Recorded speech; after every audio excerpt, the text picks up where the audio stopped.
Bienvenue à tous et merci de nous accueillir chez vous dans ce 68e numéro d'Actupo, votre magazine qui passe au peigne fin toutes les questions brûlantes de l'actualité politique nationale.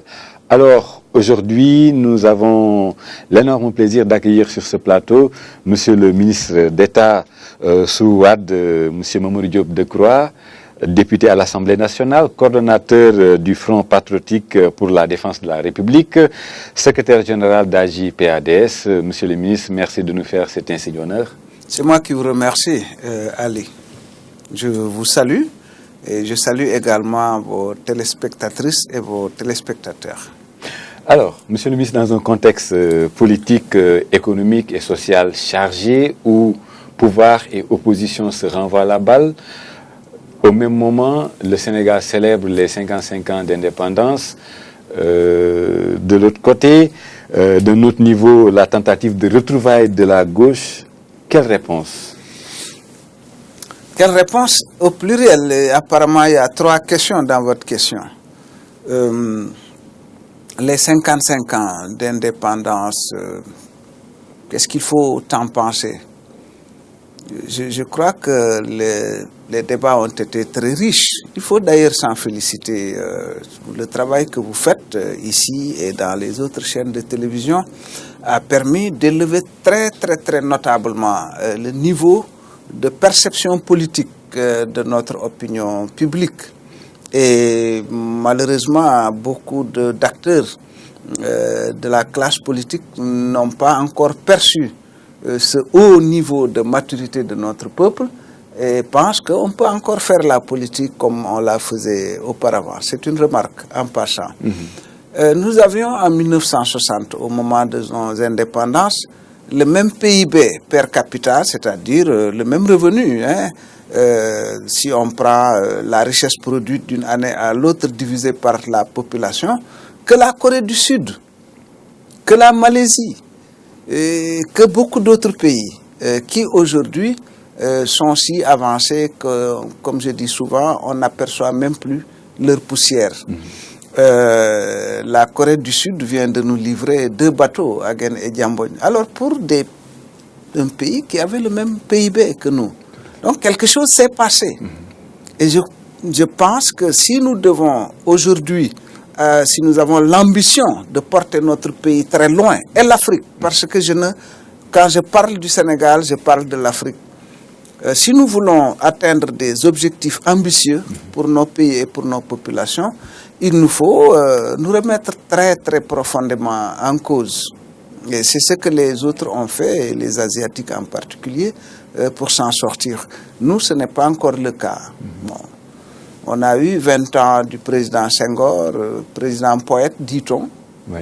On n'a pas, à cette occasion, réinventé notre politique, c'est-à-dire notre économie, notre école, notre système de santé, etc., notre modèle de société. Nous n'avons pas fait tout cela. Et, bon, etc. Voilà, pour aller vite. On en est encore là, plan Sénégal émergent. Oui. L'opposition en ordre de bataille. Alors, on assiste à Alors, c'était la deuxième question. En permanence, oui. Vous dites que pouvoir et opposition se renvoient la balle. Qu'est-ce qu'il faut en penser? Écoutez, l'opposition est là pour s'opposer. Le pouvoir, par contre, est là pour satisfaire les préoccupations et les espoirs pour lesquels il a été installé. Et vous pensez que la demande sociale est en train d'être satisfaite? Que là, la demande sociale, les préoccupations des... Oui, c'est tout cela en même temps. Et on n'a pas avancé, naturellement. Est-ce qu'on n'a d'ailleurs pas reculé? Je me souviens qu'en 2012, ça ne fait pas encore très longtemps, 3 ans, on avait promis beaucoup de choses aux populations. Les jeunes, on leur avait promis 70 000 emplois au moins par an. Aujourd'hui, je ne vois pas une économie capable non seulement de produire 70 000 emplois, mais de conserver même le potentiel, disons, les effectifs que nous avons aujourd'hui. Mais des efforts ont été déjà faits dans ce sens. Mais des efforts remarquables ont été faits dans ce sens, non? Du tout, c'est ce que je suis en train de vous dire. Si vous prenez les statistiques de 1973, montrent que 400 entreprises avaient déjà fermé. En 1973, je n'ai pas les statistiques de 1974. Il ne doit pas y avoir beaucoup de création d'emplois et d'entreprises depuis lors. Vous savez, l'énergie est une denrée fondamentale pour toute économie. Notre électricité, dit-on, est la plus chère d'Afrique, ou en tout cas l'une des plus chères d'Afrique. Par conséquent, nous ne pouvons pas être compétitifs sur les marchés, et ce qui explique la décrépitude du secteur industriel sénégalais aujourd'hui. Si vous regardez les statistiques qui sont produites par la NSD, l'Agence nationale de la statistique et de la démographie, ou même la direction de la prévision et des politiques économiques, vous constatez que le tissu industriel est véritablement à terre. Regardez le secteur touristique. Le secteur touristique a perdu peut-être 80% de son potentiel. Donc, l'agriculture, n'en parlons pas. Vous constatez aujourd'hui que la production arachidière peine à être évacuée, à être vendue, etc. Les paysans, ils bradent dans les loumas leur production, etc., etc., etc. D'accord, nous reviendrons point par point sur tout cela. Sur tout cela. Je le disais tantôt, le Parti démocratique sénégalais en ordre de bataille. Alors, on assiste à une guerre en permanence de communication. De notre côté, on se constitue un bouclier pour défendre le président de la République. Alors, face à ce climat, finalement, n'assistons-nous pas à une confiscation du débat? Oui, le climat est délétère. Mais quand il y a un conflit, il faut en chercher les raisons. Qui a tort, qui a raison. C'est très important parce que nous avons l'habitude au Sénégal, l'habitude du masla. Mais le masla, on est dans une télévision mourchide qui accorde beaucoup d'importance aux valeurs. Oui, parce que il faut aussi que vous êtes de rigueur pour pouvoir... La télévision des valeurs, donc il faut dire les choses telles qu'elles sont. Je crois que le pouvoir, dès son installation, a commis l'erreur de se lancer dans une politique de revanche. Aujourd'hui, cette idée est la plus partagée dans l'opinion nationale comme internationale, au demeurant. Et on ne gouverne pas un pays, surtout nos pays relativement arriérés. Nous avons besoin de rassembler le maximum de Sénégalaises et de Sénégalais pour sortir de cette situation. Et pour cela, il nous faut de la rigueur. Les Sénégalais peuvent ne pas être rigoureux individuellement, mais ils tiennent à la rigueur. C'est une petite contradiction, mais c'est ça. Même, oui, aujourd'hui, le pays a besoin de rigueur. Les réformes qu'il nous faut pour y arriver, ces réformes-là doivent avoir comme base la rigueur. Alors, si vous dites, nous voulons traquer les biens mal acquis, c'est très bien. Mais des lois existent, des tribunaux existent. Alors, vous allez prendre une juridiction d'exception dont tout le monde avait oublié même l'existence. Il y a un débat sur est-ce que ça existe, ça n'existe pas. Mais au fond, depuis 30 ans, vous la tirez de l'ornière, vous traduisez des gens là-bas. L'arrêt de cette juridiction d'exception qui condamne les gens, vous dit, les gens qui sont condamnés n'ont pas volé le bien public.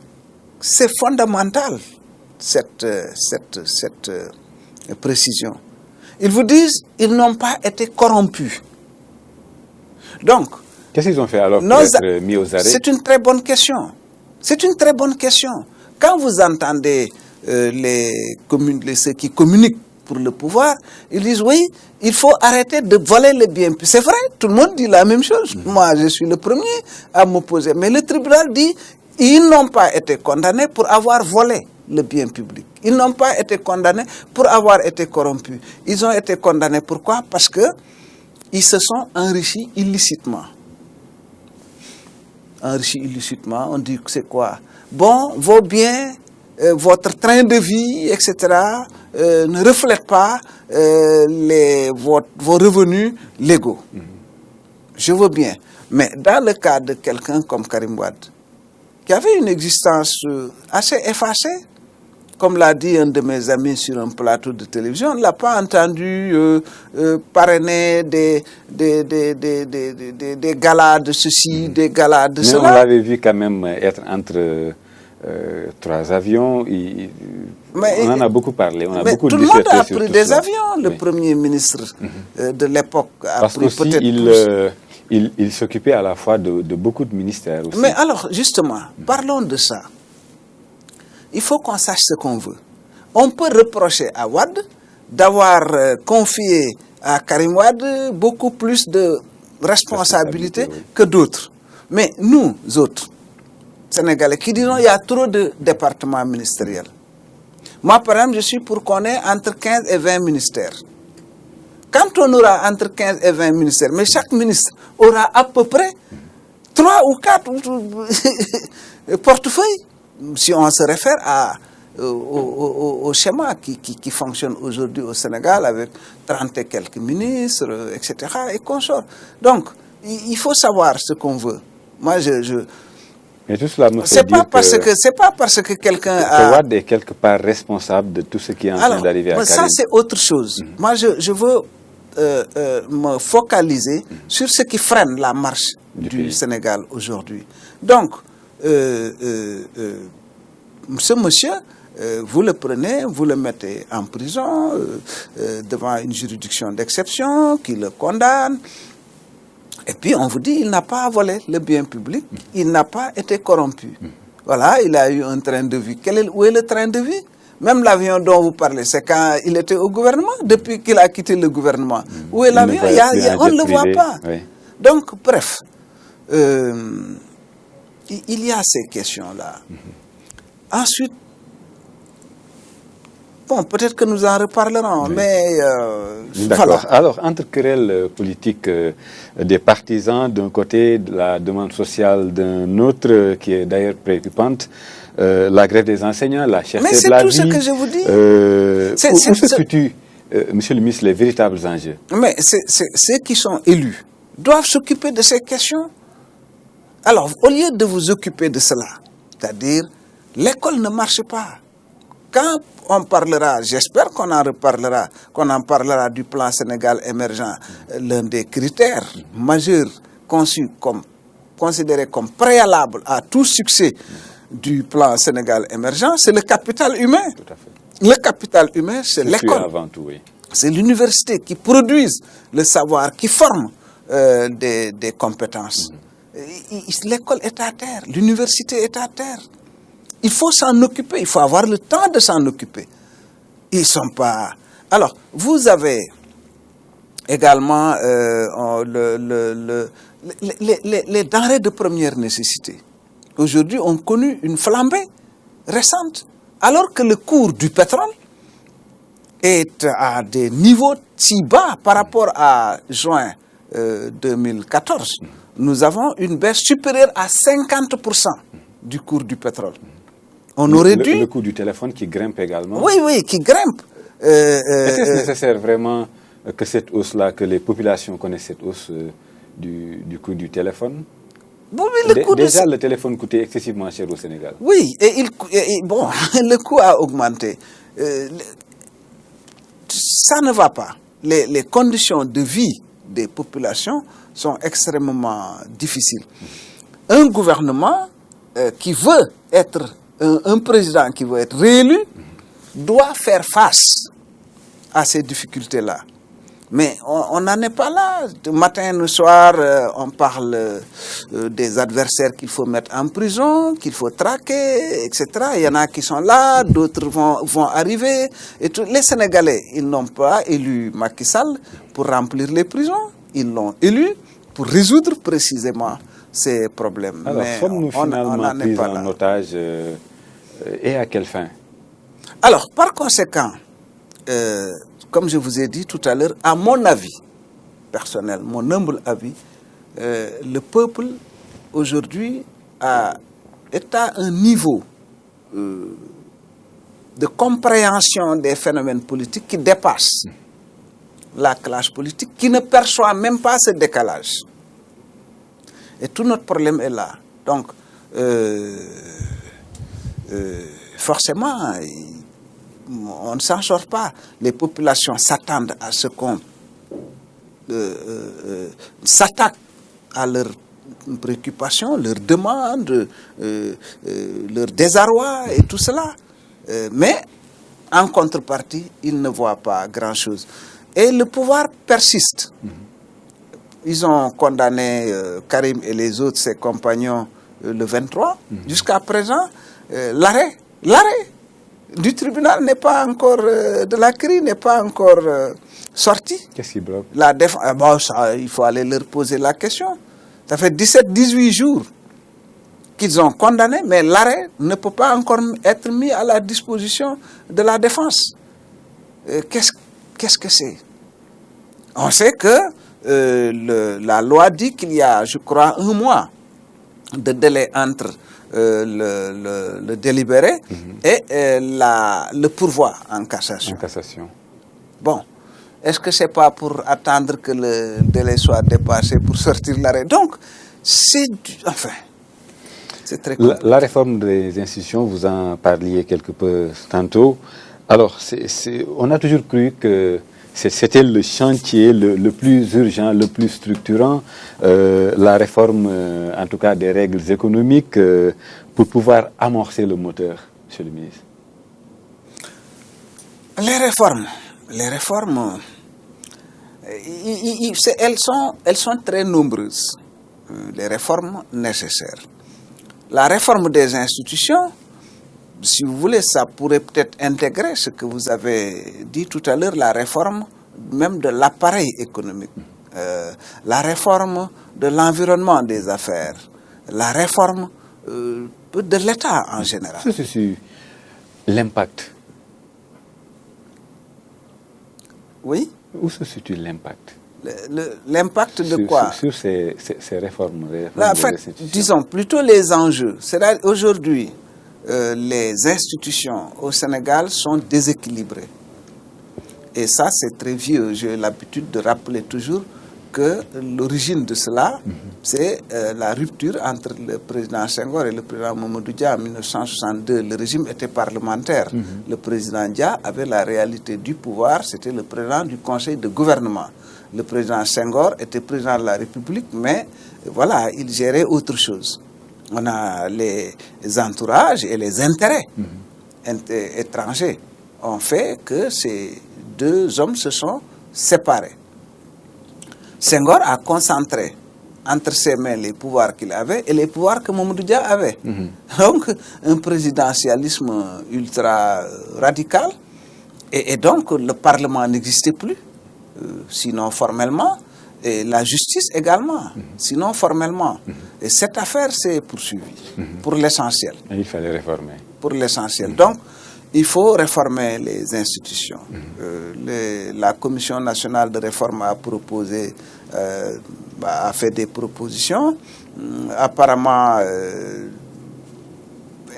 ces propositions étaient accueillies plutôt de façon très mitigée par le président. Je n'ai pas compris d'ailleurs, puisque pendant qu'il se prononçait à l'étranger sur ces réformes, il ne les avait pas, il n'en avait pas encore pris connaissance.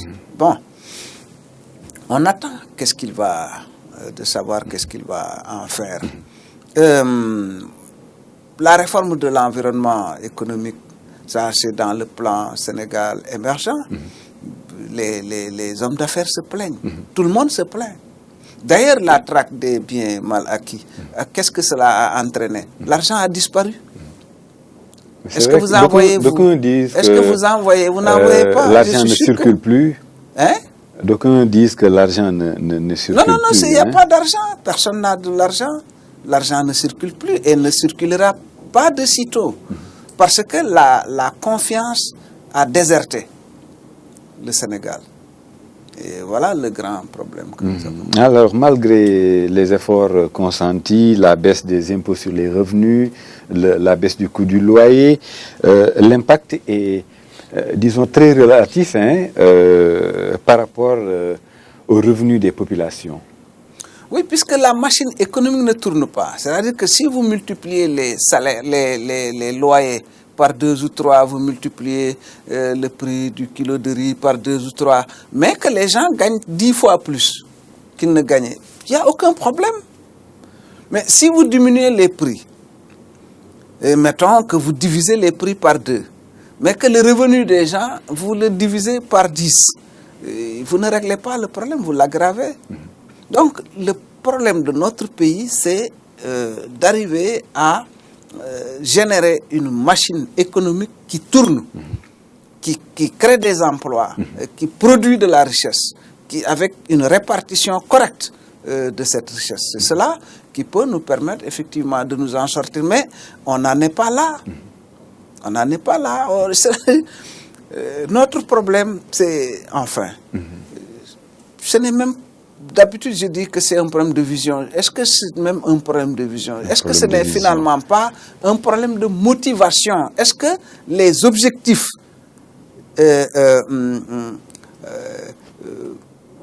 auxquels nous attendons, c'est-à-dire la résolution des problèmes, est-ce que ce sont les mêmes objectifs qui animent ceux qui sont aux affaires? Je me pose cette question. D'accord. Toujours pour rester dans le champ du développement, beaucoup de mesures ont été prises, notamment la baisse de la fiscalité, dit-on, pour booster le secteur du tourisme.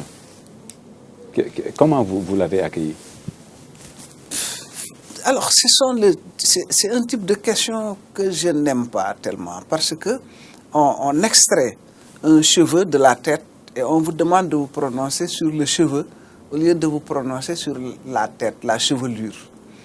Le secteur touristique est malade de beaucoup de choses. Allez sur la petite côte. La mer est en train de bouffer les hôtels. Il faut s'occuper de ça. L'érosion côtière. Hein? L'érosion côtière. Mais oui, l'avancée de la mer, il faut s'occuper de cela. Si vous diminuez, si vous supprimez même les taxes, je ne dis même pas diminuer, supprimez les taxes.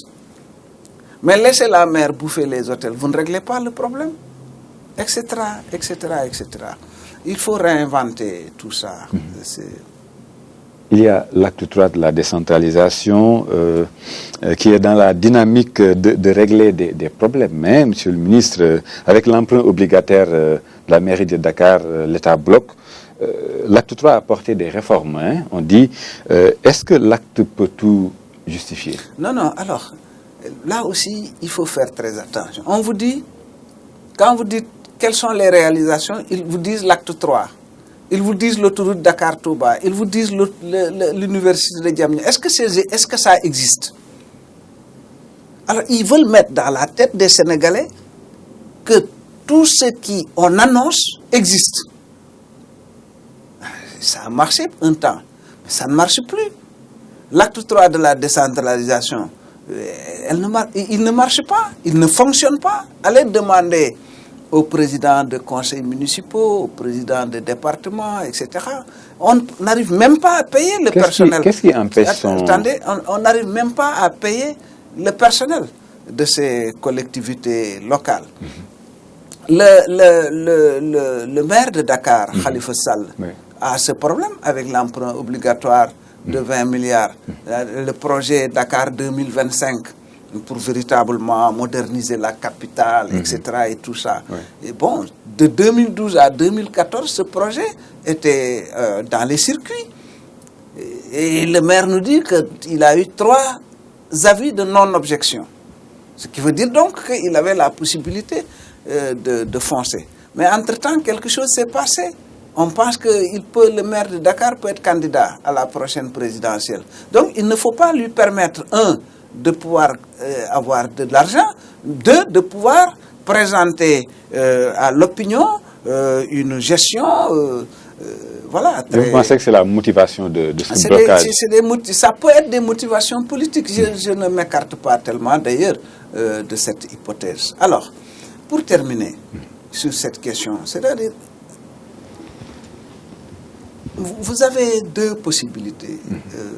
Vous mouvoir dans une logique et une dynamique politicienne, ou vous mouvoir dans une logique et une dynamique de construction.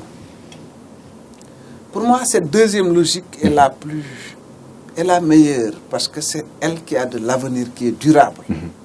Les logiques de politique politicienne ne sont pas durables. Cet acte 3 de la décentralisation, tout comme le plan Sénégal émergent, n'ont pas été soumis à l'opposition. Nous, on n'a pas été associés. Les pays, les partis du Front patriotique pour la défense et d'autres qui ne sont pas du Front n'ont pas été associés ni à l'examen, à l'approfondissement, à l'élaboration du plan de l'acte 3, ni au plan émergent. Alors, du Sénégal émergent, par conséquent, on ne se sent pas concerné. Comme on dit, à l'arrivée, il parle de 2035 avec le plan Sénégal émergent. J'imagine que une alternance ou plusieurs alternances peuvent intervenir d'ici là. La première chose que les prochains gouvernants vont faire, c'est d'enlever tout ce qu'ils ont fait. Alors vous croyez que le pays va continuer à faire du surplace? Vous croyez que quand le président qui est là s'en va, celui qui le remplace enlève parce qu'il n'était pas concerné. Même s'il s'agit d'un programme béton. Quand celui qui remplacera on ne va pas s'en sortir. Vous comprenez? Je ne parle pas de plan béton, de plan masqué. Qu'est-ce qui détermine la qualité du plan? C'est eux qui déterminent, qui disent, bon, voilà, vous devez assumer ça, endosser parce que c'est du béton. Qui a dit que c'est du béton? Voyez, alors, le temps du politique est différent du temps de l'économie. L'économie, pour la construire, la consolider, etc., il faut une génération au moins. La politique, c'est 3 ans, 5 ans, etc. Donc, l'approche la plus porteuse pour notre pays, pour nos pays en Afrique, ce n'est pas d'exclure les opposants, c'est de les associer dans ce qui se fait, de façon que les questions fondamentales puissent être partagées du point de vue des réponses à apporter. En ce moment-là, celui qui vous remplacera, peut-être, il changera peut-être le tempérament, le tempo, le style, etc., mais ne touchera pas au fond. Ce n'est pas le cas. On se cache quand on fait des choses, on ne veut pas être transparent, on préfère être opaque. Allons-y, si ça peut nous permettre de régler les problèmes. Monsieur le ministre d'État, alors dans un contexte aussi chargé, avec ce besoin pressant de résorber le chômage des jeunes, le Sénégal a-t-il beaucoup de potentialité sur le plan économique pour juguler justement ce chômage des jeunes? Non, oui, le potentiel est là, énorme, énorme. Ça aussi, c'est un autre problème. Les colonialistes nous ont mis dans la tête, et ça, c'est les générations héritent cela, de génération, le Sénégal est un pays pauvre. Voilà. Nous disons, nous déclamons partout, le Sénégal est un pays pauvre. On le fait, on le dit sans sourciller. Alors que ce n'est pas le cas. Mais c'est une catastrophe, parce que c'est faux. C'est strictement faux. Aucun pays n'est pauvre dans le monde. Le bon Dieu ne travaille pas comme ça. Comprenez? Vous avez 700 km de côte sur l'Atlantique. Vous avez 3 fleuves. Vous avez 200 000 km². Vous n'avez pas de montagne. Vous avez 13 ou 14 millions de Sénégalaises et de Sénégalais qui veulent s'en sortir. Si vous allez à l'étranger, vous voyez les Sénégalais comment ils travaillent, vous regardez ici même comment nous, etc. Les gens veulent s'en sortir. Alors, qu'est-ce qui cloche? Qu'est-ce qui cloche? C'est la gouvernance qui cloche. C'est la responsabilité des leaders politiques qui est engagée. Et donc, voilà, c'est cela que nous devons régler. Ensuite, bien entendu, l'approche. Les colonialistes nous ont gouvernés à travers une fédération, l'Afrique occidentale française. Je parle de l'espace francophone. À travers la Fédération de l'Afrique équatoriale française. Ici, il y avait 8 pays, je crois. Dans tout cela, monsieur le ministre, où se situe... Alors, ils nous ont fédérés. Où se trouve le secteur privé? Ils nous ont fédérés. Ils ont créé des infrastructures conformes à leurs objectifs d'exploitation coloniale. Dakar-Niger, le chemin de fer, pour drainer les richesses de l'intérieur vers Dakar, Abidjan-Niger, etc., etc. Ils nous ont spécialisés au plan agricole. Sénégal, arachide, Mali, coton, Guinée, Guinée, banane, Côte d'Ivoire, café, cacao. Mais avant de nous donner les indépendances, ils ont fait voter la loi cadre. Ils nous ont séparés. Aujourd'hui, voilà, on est 8 pays, chacun a son drapeau, son président, son hymne, ses ministres. Alors, on n'a même pas été capable de refaire, de ressouder ces pays-là. Moi, je suis pour les États-Unis d'Afrique. C'est ça mon option. Mais au moins qu'on essaye ce que les Toubabs avaient fait avant de partir, qu'on réussisse ça au moins. Les États-Unis d'Afrique prônés par le défunt président Kadhafi. Voilà. Qu'est-ce qu'ils ont fait à l'époque? Ils ont choisi des gens triés sur le volet pour leur confier nos États. Ceux qui s'opposaient, réellement, ils les ont marginalisés s'ils ont pu le faire. S'ils n'ont pas pu le faire, ils les ont assassinés. Purement et simplement. Ils les ont éliminés. Oui. Alors on n'est pas, nous, capables de comprendre qu'il faut sortir de cela. C'est triste. C'est triste. Quand on voit M. Paganon prendre position sur des problèmes du Sénégal de la manière dont il l'a fait, mais c'est une honte. C'est une honte. Franchement, bon. D'accord. Le secteur privé dans tout cela?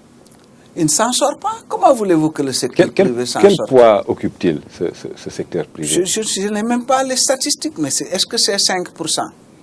Je ne sais même pas. Il est inexistant, marginalisé totalement depuis 55 ans. La Corée du Sud qui a construit les bateaux qu'ils nous ont vendus, qu'elle nous a vendus, cette Corée du Sud a construit un secteur privé national très fort. Très fort. Les Marocains sont très présents chez nous. Ils ont construit un secteur privé national très fort. Les Français qui sont ici, c'est la même chose. Alors nous, on est là, on ne renforce pas notre secteur privé, on ne l'accompagne pas, au contraire, on le déstructure, on confie les choses aux autres.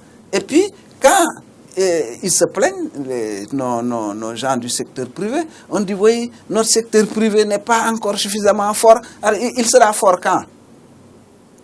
Quand le nourrisson, enfin, l'enfant apprend à marcher, vous lui donnez tout le temps des crocs en jambes et vous voulez qu'il apprenne à marcher. Ça ne peut pas marcher. Tout à fait.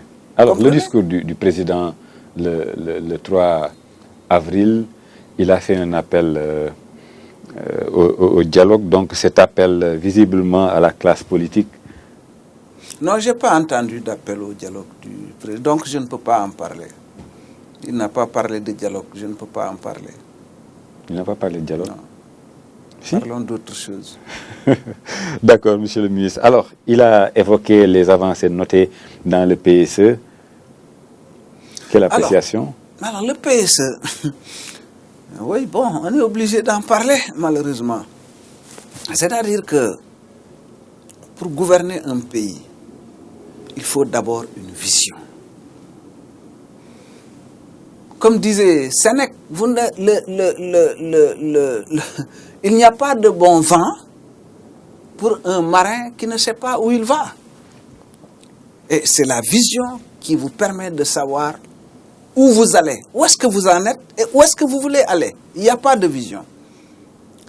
Une vision doit être prolongée par un modèle de société, un projet de société. Quel est notre projet de société?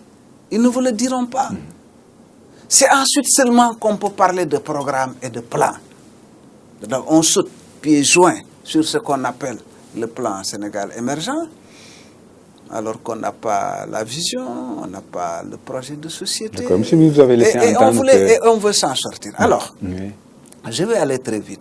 Ils vous disent, si vous regardez le plan Sénégal émergent, voici les 7 critères qui peuvent permettre au plan Sénégal émergent de réussir, sinon ça ne peut pas réussir. Je vous ai parlé de l'énergie. Où est-ce qu'on en est par rapport à l'énergie? Le courant coupe toujours. Et l'énergie est plus chère, la plus chère en Afrique. Donc, cette question, si vous ne la réglez pas, vous parlez de plan Sénégal qui avance, vous vous trompez. Je vous ai parlé du capital humain tout à l'heure, avec l'école, l'université qui sont en panne, les infrastructures. Nous avons des l'autosuffisance en riz d'ici à 2017, vous y croyez? L'autosuffisance en riz. Alors, l'autosuffisance en riz, je parlais avec mes amis. Vous y croyez? Le long de la vallée avant de venir ici. Oui. Ça ne peut pas marcher. Pourquoi? Vous savez pourquoi?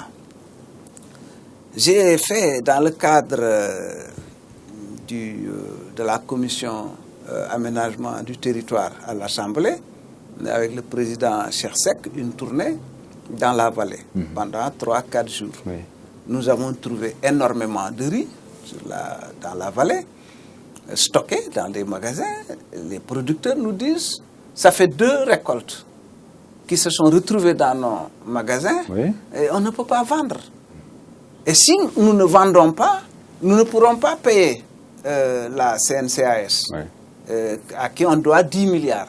Si la CNCAS n'est pas payée, elle ne peut pas continuer à financer des campagnes alors que les producteurs n'arrivent pas à vendre. Voilà le grand problème que nous avons dans la vallée. Résultat, je me suis laissé dire que tout à l'heure, la SAED qui a envisagé dans la zone de Ross Béthio de cultiver 2500 hectares, n'envisage finalement de cultiver que 1010 hectares. Autrement dit, moins de 50% des objectifs, ce qui constitue évidemment un recul extrêmement important. La production n'est pas vendue. Début avril, on a vendu dans le Ross Béthio 50 kilos de riz à 12 000 francs, c'est-à-dire à 240 francs le kilo. Donc, il bazarde la production. Vous croyez que dans ces conditions, on peut atteindre l'autosuffisance? On ne le pourra pas. Mais il n'y a pas que ça, il y a bien d'autres choses. Hein. La mécanisation des infrastructures de stockage suffisantes, de bonne qualité, des machines pour transformer, etc., etc. Il y a beaucoup de choses. Il est clair que le Sénégal peut être autosuffisant, c'est clair.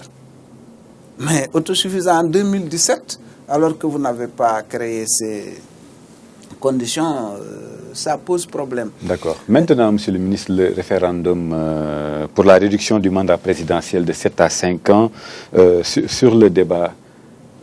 Je ne vais pas en discuter parce que c'est un engagement du président Sall. Pour moi, le président Sall fera 5 ans. Ceux qui ont le temps d'en discuter, il faut leur laisser le temps d'en discuter. Moi, je n'en discute pas. D'accord. Dans les démocraties modernes, le mandat est de nos jours réduit jusqu'à même 5 ou même 4 ans. Alors, ça, c'est une très bonne question. En fait, ceux qui disent, oui, il faut le laisser terminer ses projets, etc., moi, j'ai un problème par rapport à ce type d'argumentaire. Parce que c'est comme si les autres n'ont pas la capacité. Moi, j'ai suivi un peu la vie politique en Tanzanie. Kikwete, qui est aujourd'hui le président, était ministre des Affaires étrangères. Le parti au pouvoir, ben, quand il s'est agi de changer, ils ont proposé Kikwete et ils l'ont soutenu. Et donc c'est toujours bien d'aller vers de nouvelles conquêtes. Et il a été élu. Mais donc, le programme, la vision, le projet, c'est la personne ou c'est la formation politique qui croit en cela? Si c'est la formation politique, mais vous n'êtes que, si on vous désigne, vous êtes élu président, vous n'êtes en principe qu'un animateur. Vous animez. Mais voilà l'Afrique, quand on s'installe, Voilà, on est, je sais pas, chef de canton, on est Mansa, on est, je sais pas quoi, empereur. Voilà, les autres, ils ne peuvent pas vous remplacer. Voilà, il faut rester. Ce sera peut-être le cas si le Sénégal accepte le quinquennat.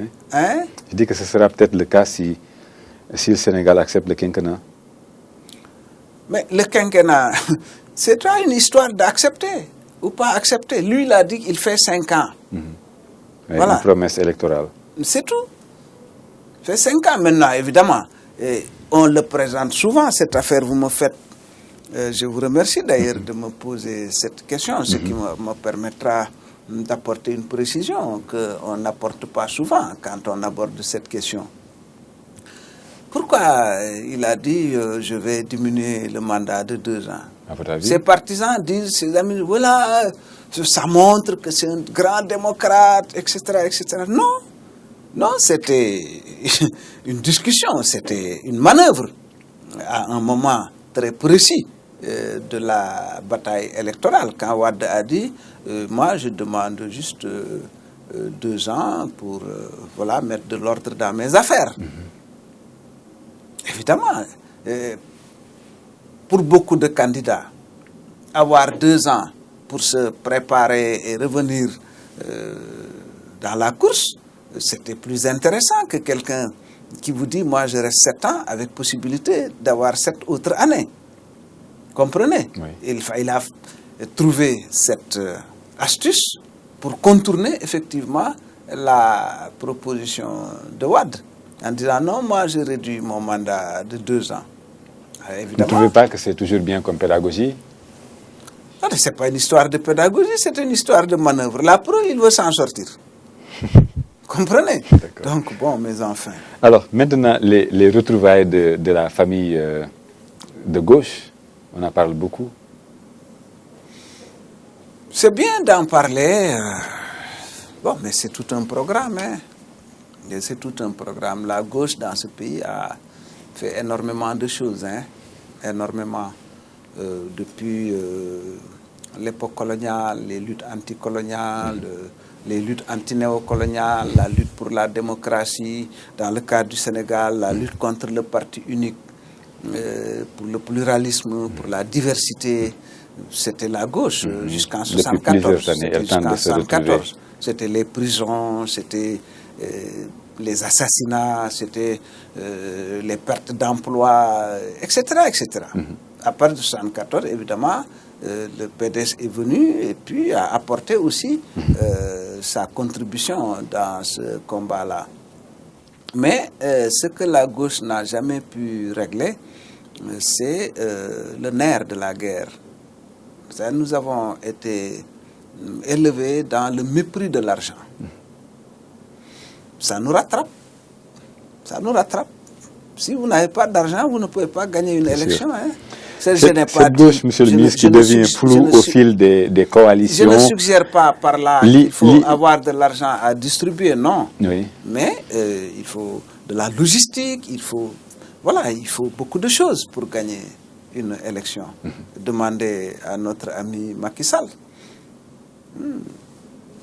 Avant l'élection, les gens se sont cotisés pour lui trouver 65 millions. Mais quand il a fait sa déclaration de patrimoine, il avait plusieurs milliards. Monsieur le ministre, l'idéologie de la gauche qui devient donc très mouvante avec une pléthore de partis politiques socialistes, libéraux confondus avec le discours. Non, les libéraux, c'est une famille politique. En général, quand on parle de la gauche, ici au Sénégal, on pense gauche historique, ceux qui s'étaient opposés au Parti socialiste, à la SFIO, Parti socialiste, UPS à l'époque, etc. Bon, donc eux, c'est sociaux-démocrates. Mais tout ça nous est venu... On a l'impression que la gauche est devenue des porteurs de voix. J'arrive. Tout ça nous est venu de la France. Pour moi, nous devons réinventer même vraiment notre espace politique. Nous devons le réinventer. Est-ce que ce que nous avons pris de la France, qu'on a copier ici la gauche, la social-démocratie, les libéraux. Ça ne marche pas de cette façon. Par exemple, moi, j'ai exercé des responsabilités sous Wade qui se dit libéral. Mais Wade a fait du social plus que le Parti socialiste qui est socialiste. Finalement, la gauche devient des porteurs de pouvoir sans être au pouvoir. On a dit des faiseurs de roi, la gauche. C'est pas tout à fait faux. C'est pas tout à fait faux. Bon, peut-être qu'elle va réussir à tirer son épingle du jeu, mais c'est des questions extrêmement sérieuses. La gauche, en général, ce ne sont pas des politiciens. Des politiciens, c'est-à-dire des gens sans principe capables d'aller faire le tour, tromper ici, par-ci, par-là, les populations, se faire élire et ne rien faire. D'accord. Très vite, monsieur le ministre, nous sommes sur le dernier virage. Karim Wade vient d'être porté comme candidat à la présidentielle de 2017 sous les couleurs du Parti démocratique sénégalais. Et cela a libéré certaines énergies du parti qui, en tout cas, ceux qui s'attendaient à la prétention de Wade. Je ne sais pas bien. Qu'est-ce que tout cela vous fait dire? Le fait que Karim devienne maintenant le candidat du parti et cela PDS. Libère du PDS, cela libère donc certaines forces vives du parti? Bon, écoutez, je n'ai pas tellement l'habitude quand même de m'ingérer dans les affaires intérieures des partis, même si nous sommes des alliés, parce que je ne comprendrai pas que le PDS s'ingère, par exemple, dans nos affaires intérieures. Oui. Mais nous sommes des alliés, nous sommes même des amis. Oui. Le PDS a désigné Karim pour être son candidat en 2017. Bon, c'est un droit démocratique. Moi, j'étais invité, j'ai constaté qu'ils ont fait un vote secret. Même si le procédé est jugé d'antidémocratique? En quoi? C'est la première fois dans ce que moi j'ai constaté qu'un parti vote avec un bulletin secret dans l'isoloir pour désigner son candidat. C'est la première fois que je le constate au Sénégal. Vous savez, quand même, on peut être contre un parti, mais il ne faut pas aussi être nihiliste. Je ne crois pas quand même que Wade, ou je ne sais pas, en tout cas celui qui a, Babacar Gaye, celui qui a proposé Karim Wade, je ne pense pas qu'il était dans l'isoloir pour tordre le bras aux gens qui entraient dans l'isoloir pour choisir le bulletin de Karim Wade. Non. Mais cela va fragiliser quand même le parti. Mais ça, il faut aller poser la question au PDS pour il y savoir en a déjà et il y en aura encore. Mais chaque fois, dans chaque formation politique, et cela ne fait penser au syndrome socialiste. Attendez, où vous avez des ambitions, les ambitions s'affrontent. C'est normal. Moi, en tout cas, ce que je constate, depuis Senghor et Abdou Diouf, on a toujours proclamé la mort du PDS. Mais chaque fois qu'on a dit que le PDS est mort, j'ai constaté que le PDS est devenu plus fort. Aujourd'hui, c'est un parti qui est attaqué, les gens sont emprisonnés, sont arrêtés, sont traînés devant les polices, les gendarmeries, etc., etc. Mais pour moi, Macky Sall est en train de forger une nouvelle génération pour diriger le PDS.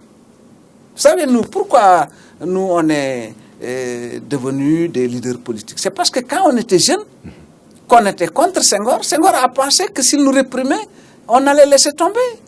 Il nous a renvoyé de l'UNIFE, mis dans l'armée, etc., etc. Mais donc, il nous a trempés. Nous sommes devenus des leaders politiques parce qu'on nous a trempés. Karim Wade, il y a 1 an et demi, 2 ans, si le PDS devait choisir un candidat, Karim ne serait même pas candidat. J'en suis persuadé. Mais c'est Macky Sall qui l'a trempé, qui en a fait un leader en le mettant en prison, en le mettant dans le cœur des Sénégalais, etc., etc. Donc, il est en train de rendre un service immense au PDS en le combattant de cette façon. D'accord. Monsieur le ministre, votre mot de la fin? Non, je vous remercie de m'avoir permis de m'expliquer sur un certain nombre de questions considérées comme essentielles. Notre pays a besoin de stabilité, a besoin de paix, a besoin de sérénité. pour que les problèmes auxquels nous sommes confrontés soient réglés. Le bon Dieu, il nous a dotés de toutes les facultés qu'il faut pour résoudre nos problèmes comme les autres l'ont fait. Mais il ne descendra pas lui-même pour régler les problèmes à notre place. C'est pour cette raison que je pense que ceux qui nous gouvernent aujourd'hui devraient recentrer les choses. La dynamique de répression, d'attaquer l'opposition, etc., cette dynamique n'est pas payante. Elle n'est pas payante ni pour le pays, ni pour eux-mêmes. Et donc, j'appelle sur cette base à un peu plus d'esprit patriotique, d'esprit... Pourtant, c'est dans ce sens que le président a appelé dernièrement. Il faut arrêter ça de véritablement. Depuis 3 ans, M. Sall est là, président de la République. Est-ce que vous avez entendu M. Sall s'adresser à l'opposition sur un ton et sur un tempo qui ne soit pas celui de la menace? Il n'y en a pas. Donc parlons d'autre chose. En tout cas, moi, à sa place, je recentrerai le débat, parce que c'est ça son intérêt. Son intérêt n'est pas dans ce qu'il est en train de faire. En tout cas, on vous remercie infiniment d'être passé à Actu Po. C'est moi qui vous remercie. D'accord. Je rappelle que nous recevions M. Mamoudou Diop Decroix, ancien ministre d'État, député à l'Assemblée nationale, coordonnateur national du Front patriotique pour la défense de la République, secrétaire général d'AJ/PADS. Merci Encore beaucoup. Merci de nous faire cet insigne honneur. Merci beaucoup. Merci à vous également, amis téléspectateurs, de nous avoir reçus chez vous. C'en est donc tout pour ce 68e numéro d'Actu Po qui revenait donc, comme toutes les semaines, sur les faits saillants de l'actualité politique nationale. Portez-vous bien et très bonne suite des programmes sur Radio-Télévision Mourchid. Au revoir.